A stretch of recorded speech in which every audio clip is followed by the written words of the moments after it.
நான் வந்து முதல் பெண் கிடையாது டப்பிங் யூனியன்ல பேன் செய்யப்பட்டது.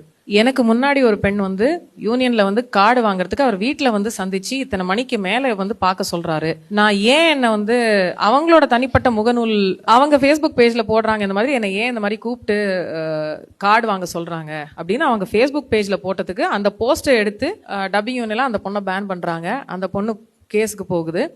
அதாவது எங்கேயுமே இல்லாம ஒரு விஷயம் என்னன்னா, டப்பிங் யூனியன் அண்ட் பல யூனியனோட பைலாலேயே எழுதியிருக்கும், ஏதாவது பிரச்சனையா இருந்தா போலீஸ்க்கு போக கூடாது, போலீஸ்க்கு போக கூடாது. லெட்ஸ் சே தலைவர் ஹிம்செல்ஃப் இஸ் த அபியூசர். அவங்க போய் கம்ப்ளைண்ட் பண்ண வேண்டுங்கிறது தலைவருக்கு எதிர்க்க யார்கிட்ட போய் கம்ப்ளைண்ட் பண்ணணும்? தலைவர்கிட்ட தான் கம்ப்ளைண்ட் பண்ணணும். நீங்க தான் தலைவர், நீங்க என்ன அபியூஸ் பண்ணிட்டீங்கன்னா அவங்க கிட்டே வந்து கம்ப்ளைண்ட் பண்ணணும்.